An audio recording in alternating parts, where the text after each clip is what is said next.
உங்களுக்கு ஐயப்பன் சுவாமி பிடிக்கும்னா இந்த வீடியோக்கு ஒரு லைக் பண்ணிட்டு சுவாமியே சரணமையப்பான்னு எனக்கு ஒரு கமெண்ட் பண்ணுங்க. சரி, வீடியோக்குள்ள போகலாம். முதல்ல ஏன் 10 வயசுல இருந்து 50 வயசுக்குள்ள இருக்கிற பெண்கள் மட்டும் சபரிமலைக்கு போக கூடாது, ஆனா வயசுக்கு வராத சின்ன குழந்தைகளும் மாதவிடாய் சுழற்சி நின்ற வயசான பெண்களும் ஏன் போகலாம்? இதுதான் நம்மளோட முதல் கேள்வி. இதோட அடிப்படை காரணம் என்னன்னா, சபரிமலையில ஐயப்பன் நித்திய பிரம்மச்சாரியா தவ கோலத்துல இருக்காருங்கிறது தான். புராண கதைகள்ல ஐயப்பனோட அவதாரம் ரொம்ப சுவாரஸ்யமானது. மகிஷாசுரனோட சகோதரி தான் மகிஷிங்கிற அரக்கி. அவ பிரம்மாட்ட இருந்து ஒரு வினோதமான வரம் வாங்குறா. அதாவது ஹரிஹரனோட மகனால மட்டும்தான் தனக்கு மரணம் வரணும்னு கேட்டுக்கிட்டா. அப்படி ஒரு வரம் வாங்கினதால உலகத்துல வேற யாரும் அவளை ஜெயிக்க முடியாது. மகிஷியோட அட்டகாசம் தாங்க முடியாம தேவர்கள் மகாவிஷ்ணு கிட்ட முறையிடுறாங்க.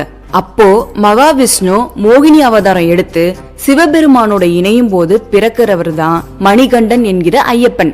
மணிகண்டன் வளர்ந்து மகிழ்ச்சிய வதம் செஞ்ச பிறகு அவ ஒரு அழகான பெண்ணா மாறி ஐயப்பன் கிட்ட என்ன கல்யாணம் பண்ணிக்கோங்கன்னு கேக்குறா. ஆனா ஐயப்பன் தான் ஒரு குறிப்பிட்ட லட்சியத்துக்காக வந்ததாவும் அந்த லட்சியம் நிறைவேறும் வரை பிரம்மச்சாரியா இருக்கணும்னு முடிவெடுத்ததாவும் சொல்றாரு. ஆனாலும் அவளோட பக்திய மதிச்சு உலகத்துல கன்னிசாமியா வர்றவங்களோட எண்ணிக்கை குறையிறப்போ நான் உன்னை கல்யாணம் பண்ணிக்கிறேன் அப்படின்னு வாக்கு கொடுக்கறாரு. அவளோட பேரு தான் மாளிகைபுரத்தம்மா. அப்படி பிரம்மச்சாரியா சபரிமலையில தவம் இருக்கும் ஐயப்பனை 10 வயசுக்கு மேல 50 வயசுக்கு கீழே இருக்க பெண்கள் தரிசனம் செஞ்சா அவரோட பிரம்மச்சரிய விரதம் களைஞ்சிரும்னு நம்புறாங்க. 10 வயசுக்கு கீழே இருக்க பெண்கள் ஏஜ் அட்டன் பண்ணாதவங்க. அதனால ஐயப்பனோட பிரம்மச்சரிய விரதத்துக்கு எந்த இடையூறும் வராது. ஐயப்பன் குழந்தை தெய்வமா இருக்கிறதால இவங்களை குழந்தைகள் மாதிரியே கருதுறாங்க. 50 வயசுக்கு மேல இருக்க பெண்கள் மாதவிடாய் சுழற்சி முடிஞ்சவங்க, தாயோட நிலைக்கு வந்தவங்களா கருதுறதால இவங்களும் ஐயப்பனோட தவத்துக்கு இடையூறு செய்ய மாட்டாங்கன்னு நம்புறாங்க. இந்த காரணம் ஒரு குறிப்பிட்ட பாலினத்தை ஒதுக்குறதுக்காக சொல்லப்பட்டது இல்ல. மாறா தெய்வத்தோட தனிப்பட்ட விரத நிலைய மதிப்பதற்காக பல 100 வருஷமா பின்பற்றிட்டு வர ஒரு முறை. இந்த கோவிலோட வழக்கத்தை எதிர்த்து நிறைய சட்ட போராட்டங்கள் நடந்திருக்கு. 1991 கேரளா உயர்நீதிமன்றம் 10ல இருந்து 50 வயசுக்குள்ள பெண்கள் போக கூடாதுங்கிற ஒரு சட்டப்பூர்வமான வழக்கமா உறுதி செஞ்சு தீர்ப்பளிச்சது. ஆனா 2018 வருஷம் இந்திய உச்ச நீதிமன்றத்தோட அரசியலமைப்பு சட்ட அமர்வு சமய வழிபாட்டுல பாலின பாகுபாடு இருக்க கூடாதுன்னு சொல்லி எல்லா வயது பெண்களும் சபரிமலைக்கு போகலாம்னு ஒரு வரலாற்று சிறப்பு மிக்க தீர்ப்பை வழங்கியது. ஆனாலும் இந்த தீர்ப்புக்கு பின்னால லட்சக்கணக்கான பக்தர்கள், கோவில் நிர்வாகம், பல்வேறு அமைப்புகள் கடுமையான எதிர்ப்பு தெரிவிச்சாங்க. நம்பிக்கை சம்பந்தப்பட்ட விஷயத்துல நீதிமன்றம் தலையிடக்கூடாது, ஐயப்பனோட பிரம்மச்சரிய விரதம் தான் இங்க முக்கியம்னு சொன்னாங்க. இந்த எதிர்ப்பு காரணமா இந்த வழக்கு இன்னும் நிலுவையில இருக்கு. ஆனா இப்போதைய நடைமுறைப்படி பக்தர்களோட உணர்வுகளை மதிச்சு பெரும்பான்மையான பெண்கள் அந்த கோவிலோட பாரம்பரிய வழக்கத்தை தாங்களாவே விரும்பி பின்பற்றிட்டு வராங்க. சரி, இப்ப கன்னி பெண்கள் ஐயப்பனை தரிசிக்கிறதுக்கு என்ன வழின்னு பார்க்கலாம். சபரிமலை ஐயப்பன் ஒரு நித்திய பிரம்மச்சாரி. இந்த விரத நிலை ஒரு குறிப்பிட்ட வயதுக்குட்பட்ட பெண்களை தரிசிக்க விடாம தடுக்குது. ஆனா சபரிமலை மாதிரியே ஐயப்பனுக்கு மொத்தம் இன்னும் 5 முக்கிய கோவில்கள் இருக்கு. இதுதான் ஐயப்பனோட பஞ்சசாஸ்தா கோவில்கள், இல்லைனா ஐயப்பனோட 6 ஆதார தலங்கள்னு சொல்வாங்க. இந்த எல்லா கோவில்கள்லயும் ஐயப்பன் ஒரே மாதிரி பிரம்மச்சாரியா இல்ல. கன்னி பெண்கள் ஐயப்பனை தரிசனம் செய்ய சபரிமலைக்கு பதிலா ஐயப்பன் மற்ற நிலைகள்ல அருள்பாலிக்கும் இந்த கோவில்களுக்கு தாராளமா போகலாம். அங்க எந்த வயதினருக்கும் எந்தவித தடையும் கிடையாது. ஐயப்பன் ஒரே தெய்வம்னாலும் அவர் தன்னோட வாழ்க்கையில ஒவ்வொரு நிலையிலையும் ஒவ்வொரு கோவில்ல அருள் பாலிக்கிறாரு. அதனாலதான் சபரிமலையை தவிர மத்த சாஸ்தா தலங்கள்ல எல்லா வயது பெண்களும் போகலாம். குளத்துப்புழா சாஸ்தா கோவில் இது கேரளால கொல்லம் மாவட்டத்துல இருக்கு. இங்க 8 வயசுக்கு கீழே இருக்க குழந்தை ஐயப்பனா அருள் பாலிக்கிறாரு. இங்க ஐயப்பன் சின்ன குழந்தையா இருக்கிறதால எல்லா வயதினரும் போகலாம். இங்க மீன் பிடிச்சு பிரசாதம் கொடுக்கும் வழக்கம் இருக்கு. ஆரியங்காவு சாஸ்தா கோவில் இது கேரளால கொல்லம் மாவட்டத்துல இருக்கு. இங்க ஐயப்பன் பாண்டிய இளவரசி புஷ்கலைய திருமணம் செஞ்ச கோலத்துல பூரணி மற்றும் புஷ்கலை தேவியரோட காட்சி தராரு. இங்க தமிழ் மற்றும் கேரள சடங்குகள் கலந்து நடக்கும். தாம்பத்திய கோலத்துல இருக்கிறதால அனைத்து பெண்களும் தாராளமா தரிசிக்கலாம். அச்சங்கோவில் சாஸ்தா கோவில் இது கேரளால பத்தனந்திட்டா மாவட்டத்துல இருக்கு. வனராஜா சாஸ்தா இவர் அமுதம் மற்றும் காந்தமலை வாளோட பூரணை புஷ்கலை சமேதரா வீற்றிருக்கிறாரு. இங்க ஐயப்பன் கிரகஸ்தர் கோலத்துல இருக்கிறதால எல்லா வயது பெண்களும் தரிசிக்கலாம். இங்க இருக்கிற விக்கிரகம் ரொம்ப பழமையான ருத்ராட்ச சிலையால ஆனது. எருமேலி சாஸ்தா கோவில் இது கேரளால கோட்டயம் மாவட்டத்துல இருக்கு. வேட்டைக்கார சாஸ்தா மகிழ்ச்சிய வதம் செய்ய புறப்பட்ட வேட்டைக்கோலம். சபரிமலை யாத்திரை இங்கதான் தொடங்கும். பேட்டை துள்ளலுங்கிற சடங்கு இங்க ரொம்ப பிரபலம். வாலியம்பலம் கொச்சம்பலம்னு 2 கோவில்கள் இருக்கு. சபரிமலை ஸ்ரீ தர்ம சாஸ்தா கோவில் இது கேரளாவுல பத்தனம்திட்டா மாவட்டத்துல இருக்கு. நித்திய பிரம்மச்சாரி தவ கோலம் மகிழ்ச்சிய வதம் செஞ்சு பிரம்மச்சரிய விரதத்தோட தியானத்துல இருக்கிற நிலை. இதுதான் ஐயப்பனோட பிரதான தலம். 18 படிகள் ரொம்ப முக்கியமானது. மகர ஜோதி தரிசனம் இங்க நடக்குது. பொன்னம்பலமேடு காந்தமலை கேரளால சபரிமலைக்கு பக்கத்துல இருக்கு. ஜோதி ஸ்வரூபன் ஐயப்பன் ஜோதியா அருள்பாலிக்கிற சூட்சுமமான இடம். மகர விளக்கு ஜோதி இங்கதான் ஏற்படுறதா ஐதீகம். சபரிமலையை தவிர சபரிமலை மாதிரியே சக்தி வாய்ந்த மற்ற கோவில்களுக்கு எல்லா வயது பெண்களும் தாராளமா போயிட்டு வரலாம். ஐயப்பன் 5 கோவில்கள் இருந்தாலும் சபரிமலைக்கு மட்டும் ஏன் வருஷம் முழுக்க லட்சக்கணக்கான பக்தர்கள் வர்றாங்க? சபரிமலை மட்டும் ரொம்ப சக்தி வாய்ந்ததா?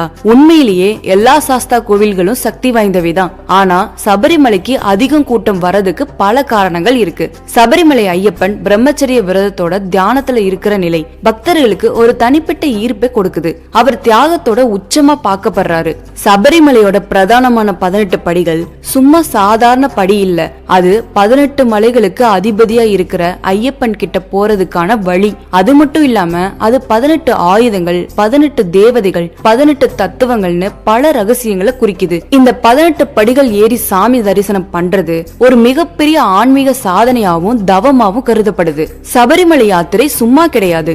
41 நாட்கள் கடும் விரதம் இருந்து, அசைவம் தவிர்த்து, மதுவை தவிர்த்து, பிரம்மச்சரியம் இருந்து, சரீர மற்றும் மன தூய்மைன்னு பல கட்டுப்பாடுகளோட இந்த யாத்திரை இருக்கு. இந்த விரதத்தோட கடினத்தன்மையும் அதை நிறைவேற்றும் பக்தர்களோட அர்ப்பணிப்பும் சபரிமலைக்கு ஒரு தனி புனித தன்மையை கொடுக்குது.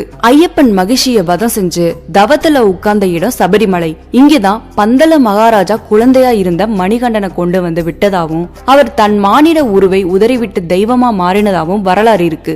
இந்த ஐதீகங்கள் இந்த இடத்துக்கு ஒரு மிகப்பெரிய வரலாற்று மற்றும் புராண முக்கியத்துவத்தை கொடுக்குது. ஒவ்வொரு வருஷமும் நடக்கிற மகர விளக்கு தரிசனம் லட்சக்கணக்கான பக்தர்களை ஈர்க்கிற ஒரு மிக முக்கியமான நிகழ்வு. சபரிமலை மட்டும்தான் பவர்ஃபுல்லான்னு கேட்டா இல்லைன்னு தான் சொல்லணும். ஆனா ஐயப்பன் தன் வாழ்க்கையோட உச்சபட்ச நிலையான நித்திய பிரம்மச்சரிய தவத்துல இருக்கிற ஒரே தலம் சபரிமலை மட்டும்தான். அதுதான் இந்த இடத்துக்கு இவ்வளவு பெரிய புனிதத்தையும் சக்தியையும் கொடுக்குது. சபரிமலைக்கு பெண்கள் வராததுக்கான உண்மையான புராணம் வெறும் பிரம்மச்சரியத்தை மட்டும் சொல்லல. அதுக்கு பின்னால ஒரு ஆழமான தத்துவம் இருக்கு.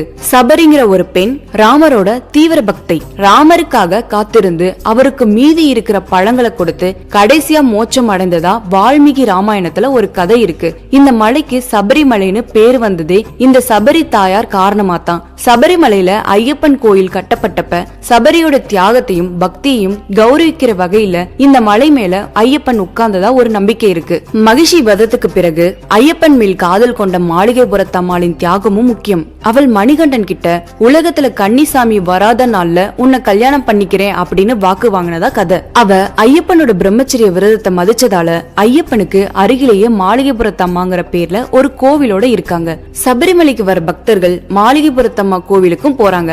அவங்க ஐயப்பனோட விரதத்தை நிறைவேற்ற உதவி செஞ்சுட்டு தனக்கு ஒரு நல்ல கணவர் கிடைக்க வேண்டி தவம் இருக்கிற பெண்ணா நம்பப்படுறாங்க. ஆக ஐயப்பனோட பிரம்மச்சரிய விரதம் ஒரு குறிப்பிட்ட வயது பெண்களோட மாதவிடாய்ங்கிற உடல்நிலை காரணமா வந்தது இல்ல. அது தெய்வத்தன்மை, தியாகம், தவநிலை, விரதம் மற்றும் பிரம்மச்சரியத்தோட புனித தன்மையை காப்பாத்துறதுக்காக ஒரு பல நூறு ஆண்டுகால பாரம்பரியம். நண்பர்களே, இவ்வளவு நேரம் சபரிமலை ஐயப்பனோட வரலாற்றையும் பெண்கள் அனுமதி பத்தின எல்லாத்தையும் நம்ம பார்த்தோம். வரலாறு என்ன சொல்லுதுன்னா, சபரிமலையில ஐயப்பன் ஒரு நித்திய பிரம்மச்சாரியா தியான நிலையில இருக்கிறதால அவருக்கு எந்தவித இடையூறும் வரக்கூடாதுங்கிறதுக்காகத்தான் இந்த மரபு கடைபிடிக்கப்படுது. ஆனா இதோட ஆழமான விளக்கம் என்னன்னா, ஐயப்பனை தரிசிக்க விரும்பும் கன்னி பெண்களும் குடும்ப பெண்களும் நிச்சயம் வருத்தப்பட தேவையில்லை. ஏன்னா நம்ம ஐயப்பன் குளத்துப்புழையில பால சாஸ்தாவா, ஆரியங்காவில பூர்ணா புஷ்கலை சமேதரா, அச்சங்கோவில்ல வனராஜா சாஸ்தாவா பல நிலைகள்ல நமக்கு அருள் கொடுக்கிறாரு. சபரிமலைக்கு போக முடியாத பெண்கள் தாராளமா தாராளமா இந்த கோவில்களுக்கு போய் ஐயப்பனை அவரோட வேறு கோலங்கள்ல தரிசனம் செய்யலாம். அங்க எந்தவித கட்டுப்பாடும் கிடையாது. எல்லா மதத்திலையும் சில கோவில்களுக்கு சில விதிமுறைகள் மரபுகள் இருக்கும். சில கோவில்கள்ல ஆண்கள் சட்டை போடாம போகணும், சில கோவில்கள்ல பெண்கள் சேலை கட்டணும், சில கோவில்கள்ல சில ஜாதி மக்கள் போக கூடாதுன்னு பழங்காலத்துல பல கட்டுப்பாடுகள் இருந்திருக்கு. காலத்துக்கு ஏத்த மாதிரி சிலது மாறுது, சிலது மாறாம இருக்கு. ஆனா ஐயப்ப பக்தியை பொறுத்த வரைக்கும் எல்லாருக்கும் ஒண்ணுதான். நம்மளோட முன்னோர்கள் பல நூறு ஆண்டுகளா பின்பற்றி வர நம்ம பண்பாட்டையும் பாரம்பரியத்தையும் அந்த தலத்தோட புனிதத்தையும் மதிச்சு அந்தந்த கோவிலோட முறைப்படி விரதம் இருந்து ஐயப்பனோட அருளை பெறுவோம். சாமியே சரணமையப்பா. உங்களுக்கு இந்த வீடியோ பிடிச்சிருந்தா லைக் பண்ணுங்க, கமெண்ட் பண்ணுங்க, உங்க ஃப்ரெண்ட்ஸ் எல்லாத்துக்கும் ஷேர் பண்ணுங்க. மறக்காம நம்ம சேனலை சப்ஸ்கிரைப் பண்ணிக்கோங்க. நன்றி.